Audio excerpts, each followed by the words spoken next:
Donc, on a effectivement des visions du temps qui sont assez proches. Donc, on va regarder peut-être un petit peu les différences. Mhm. Alors, dans la conception de temps que vous donnez, donc vous prenez le temps cybernétique, donc vous ajoutez des dimensions. C'est bien ça? Ouais. Alors, le problème, si vous ajoutez des dimensions, est-ce que pour le nouveau temps créé, on ne risque pas d'avoir les mêmes problèmes de rétrocausalité que pour le temps initial? Et est-ce qu'on n'est pas alors obligé d'ajouter des dimensions à l'infini et ainsi de suite?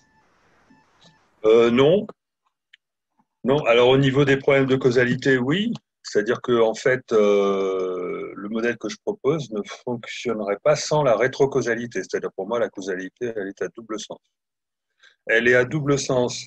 Alors au niveau de la rétrocausalité quantique, ça peut rester une illusion.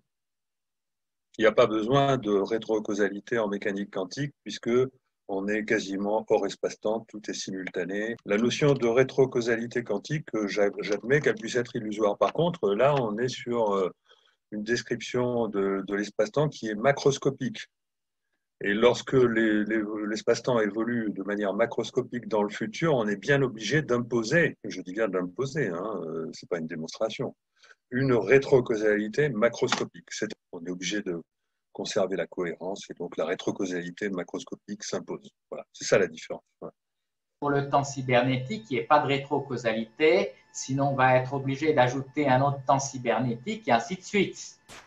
Oui, je suis d'accord, mais vous êtes obligé d'introduire une hiérarchie entre les mondes. C'est-à-dire de dire qu'on ne peut pas, si on est passé d'un univers à l'autre, on peut pas revenir en arrière, par exemple, des choses comme ça. Et cette hiérarchie entre les mondes, moi, je la conçois pas comme ça, en tout cas. Je vois pas sur quelle base il y aurait une hiérarchie entre des mondes, entre des lignes de temps qui, somme toute, ne différencient que de pas grand-chose, quoi. Donc, je ne sens pas très bien. En plus, cette hiérarchie entre les mondes, si vous introduisez pas de rétrocausalité, implique que ces mondes, ils sont valables pour le futur qui reste à vivre, mais vous avez pas le droit, vous vous donnez pas le droit de construire le passé de ce nouveau futur. Le passé correspondra à une version numéro suivante, au passé de la version future. Oui, mais dans ce cas-là, vous réintroduisez une rétrocausalité, parce que si vous dites que le passé de la version... Pour le temps spatialisé, mais non pas pour le métatemps lui-même. Ben, la notion de causalité ou de rétrocausalité, elle ne se conçoit que dans le temps spatialisé. Donc, si on change d'univers dans selon le métatemps qui introduit une hiérarchie entre les mondes, lorsqu'on a changé d'univers, on se retrouve bien quand même avec un passé du nouvel univers qui n'est plus le même que le passé de l'ancien. Ou alors c'est le même. C'est à vous de me répondre. Il faut voir qu'est-ce qui relève de ce qui est démontré, qu'est-ce qui relève de l'hypothèse falsifiée ou falsifiable, et Mmh. qu'est-ce qui a relevé des convictions philosophiques et métaphysiques. Dans la théorie que je propose, vous voyez, c'est bien de faire le distinguo. Ce qui relève de ce qui est falsifiable, c'est le, le temps cybernétique que j'appelle le kéros, c'est-à-dire celui qui est limité, parce que le temps cybernétique, il peut très bien inclure plusieurs dimensions de temps. Hein. Carlo Rovelli lui-même envisage plusieurs, je ne sais pas s'il appelle ça dimensions, plusieurs ordres du temps, bon, dans l'ordre du temps justement. Euh, ce qui relève du falsifiable, c'est lorsque dans ce nouveau temps, on se limite au kéros, c'est-à-dire à la bifurcation. Aux bifurcations, c'est-à-dire dans le temps présent, dans l'épaisseur, ce que j'appelle l'épaisseur du temps présent, il peut y avoir des bifurcations. Et dans ce cas-là, ça veut dire qu'on a la possibilité de changer d'univers. Et donc, comment est-ce qu'on va tester ça? Eh bien, on va tester ça parce que ça implique que le futur peut changer. Et donc, on va essayer de détecter les conséquences d'un futur qui change. Et les conséquences d'un futur qui change, et donc ma thèse, falsifiable, c'est de dire que oui, ça peut être ressenti sous la forme. Alors là, je parle d'un exemple d'une façon de changer le futur, là, mais bon, le principal, c'est qu'on sache que ça existe. Que ça existe sous la forme de ce que j'appelle soit l'intuition, soit la synchronicité, soit la sérendipité. C'est-à-dire il y a des événements qui arrivent par hasard, qui sont surprenants, qui peuvent avoir une probabilité d'advenir par hasard, bien sûr, mais si l'on arrive à montrer que la probabilité de ces événements est nettement inférieure à la probabilité que le hasard normal voilà, pourrait faire jaillir, à ce moment-là, on arrive à falsifier. Oui, ça veut dire qu'il faut quand même s'assurer que ces phénomènes soient reproductibles. Ben, tout à fait, tout à fait. Bon, mais ça, c'est ma passion. Hein. Bon, je reproductible, bien sûr. Alors après, bon, mais on va pas. C'est tout un champ expérimental qui concerne, à la limite, plus la psychologie que la physique, et dont les physiciens n'aiment pas trop entendre parler. Hein. Voilà. Et donc, voilà, c'est un champ expérimental sur lequel les psychiatres, les psychologues en général et toutes les sciences humaines sont en train de se pencher aujourd'hui largement. Hein. Voilà. Sachant que après ils me disent que ils sont très contents que je leur apporte un cadre, que j'apporte un cadre théorique rationnel pour expliquer ce qu'ils observent. Donc voilà, c'est dommage que ce cloisonnement des disciplines empêche les physiciens, voilà, parce que il n'est pas politiquement correct de faire à la fois de la physique et de la psychologie. Hein. Bon, on sait ça. C'est même très décrié. Et pourtant, c'est bien ce qu'il faut faire. Hein. Voilà. Je participe à un séminaire organisé par des psychanalystes, mais bon, c'est encore autre chose.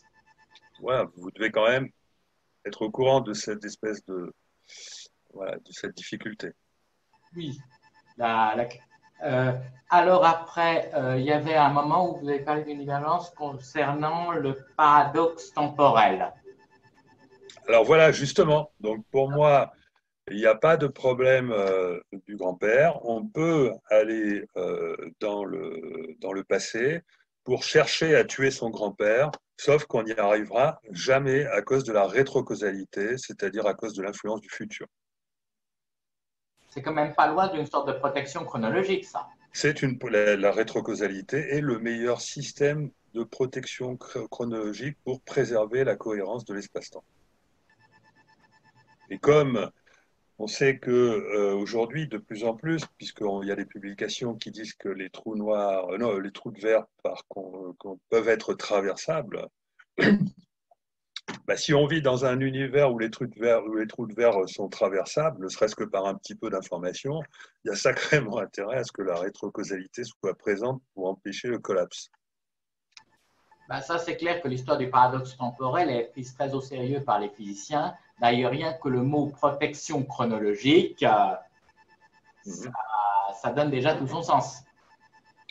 Mais le paradoxe, le système de protection chronologique de Stephen Hawking, il est un peu trop brutal, je trouve. Il manque sérieusement d'élégance pour être vraiment sérieusement introduit en physique, quoi. C'est vraiment, on sent que c'est un dogme et pas autre chose.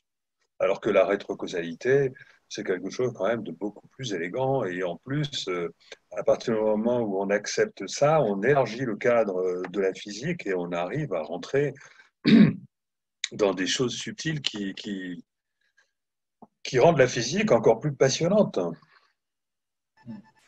Après, quand vous parlez du GPS qui fait les différentes trajectoires, Ouais.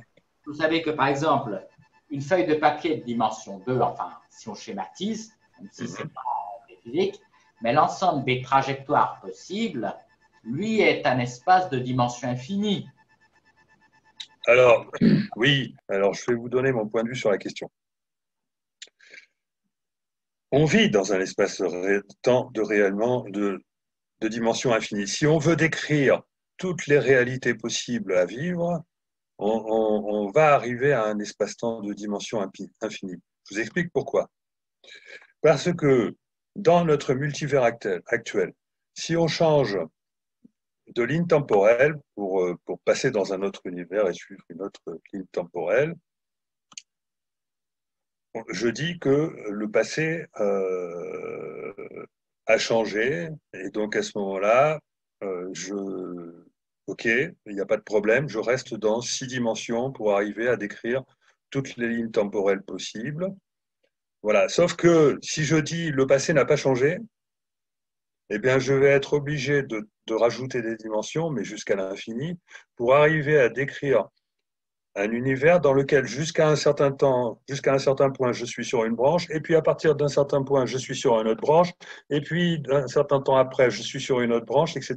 Et donc, si on veut comptabiliser le nombre de branches possibles à l'intérieur de cet univers dans lequel on considère que le passé, il existe encore tel qu'il a été vécu, et non pas comme un nouveau passé, eh bien, on va avoir besoin d'un nombre de dimensions infinies. Parce que justement, j'ai fait un travail avec un ami sur un outil mathématique qui peut traiter ce type d'espace de dimension infinie, parce que l'un des cas simples, c'est l'espace de Wiener, mais en faisant plus complexe, j'ai mis la notion de variété stochastique qui peut permettre de structurer cet espace de dimension infinie. Parce que si l'espace de dimension infinie est fait de différentes branches qui n'ont aucun contact avec les autres, c'est difficile de travailler dessus. Si effectivement la réalité est ainsi faite et que donc l'univers, l'espace-temps conserve ad vitam aeternam la mémoire de tout ce qui a été vécu, effectivement, je reconnais qu'on a besoin d'un nombre de dimensions infinies. Moi, je ne trouve pas ça très élégant, franchement. Je préfère dire qu'il y a une évolution hors du temps qui fait qu'on conserve, déjà c'est pas mal, hein, le nouveau passé et le nouveau futur, mais que sont définitivement effacés de la réalité l'ancien passé et l'ancien futur. Je préfère, hein, mais là j'avoue que de toute façon, on est dans du non démontrable. Hein, l'ancien passé, comment peut-on savoir qu'admettons, il y aurait une modification? Justement, c'est le problème, et je parle ça dans mon premier livre, parce que, alors je donne l'exemple. Par exemple, je me suis fait un bobo il y a quelques années en randonnée. J'ai heurté une branche, je me suis fait piquer par une herbe piquante. Et puis j'ai saigné un petit peu. Et puis la plaie s'est refermée. Le soir même ou le lendemain, j'avais pas le souvenir de cette plaie.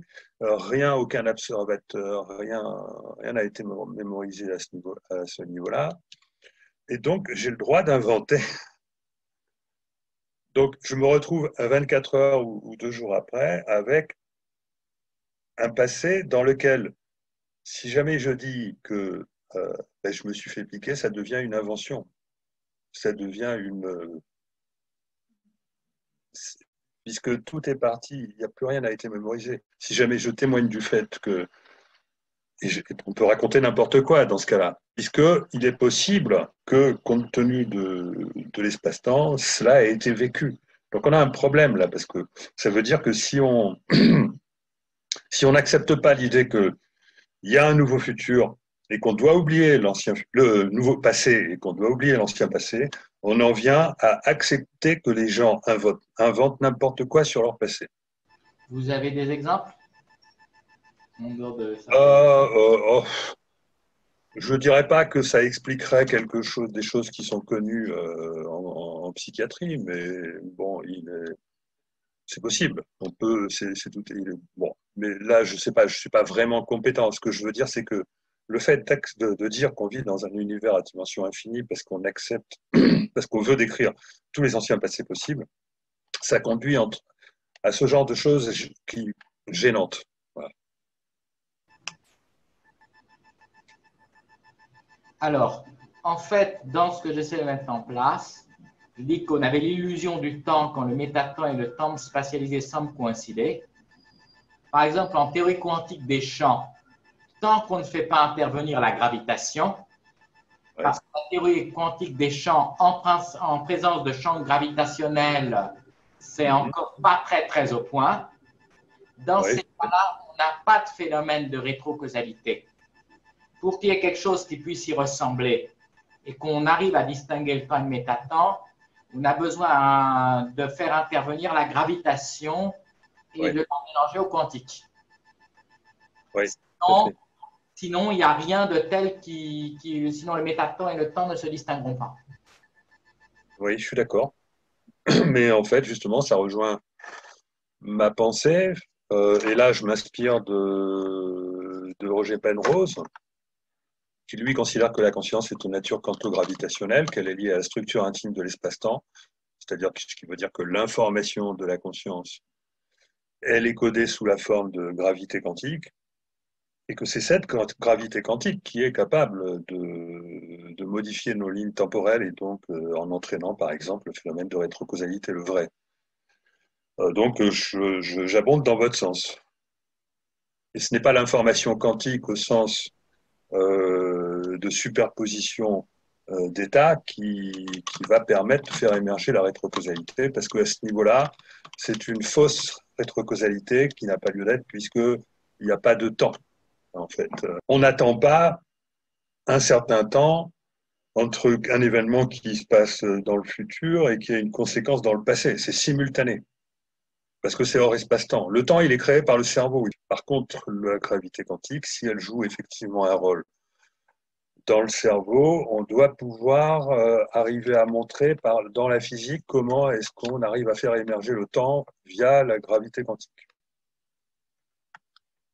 Juste une chose. Lorsque on a effectivement dans les spécialistes de gravité quantique, ils parlent beaucoup d'éliminer le temps. Ça, sur ce plan-là, qui regarde le temps comme une illusion.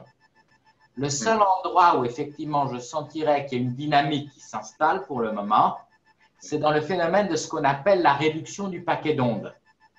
Même si je me garde bien de faire des hypothèses métaphysiques ou autres sur la façon dont est le phénomène.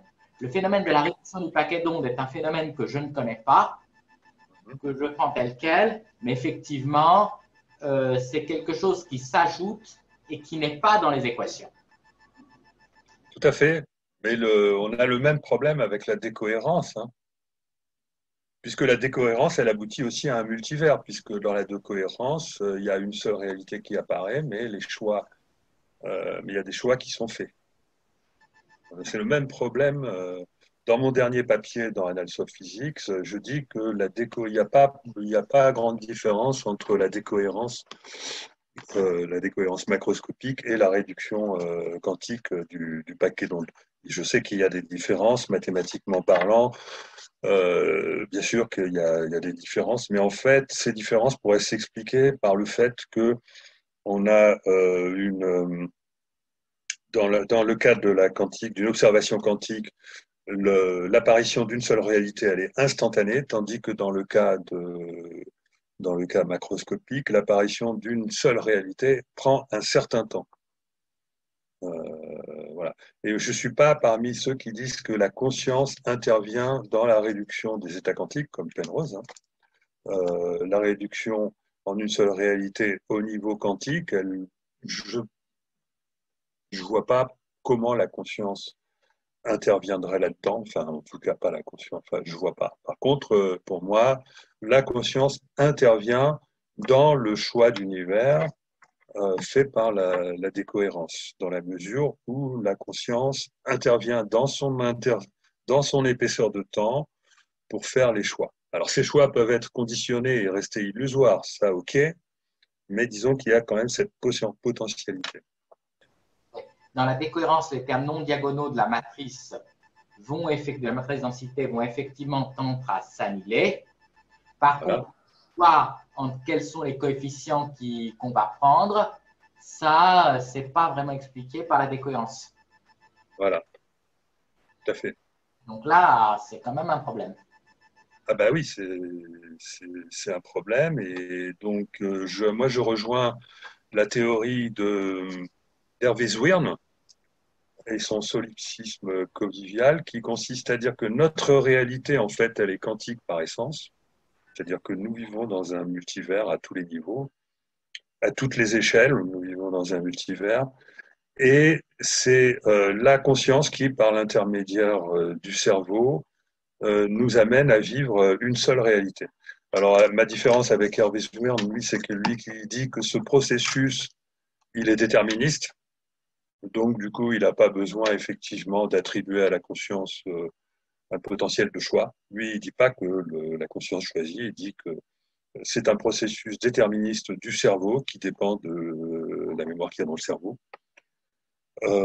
Voilà, mais moi je suis complètement d'accord avec lui à cette seule nuance que, à mon avis, la conscience, elle intervient quand même pour faire des choix qui sont faits dans le futur proche.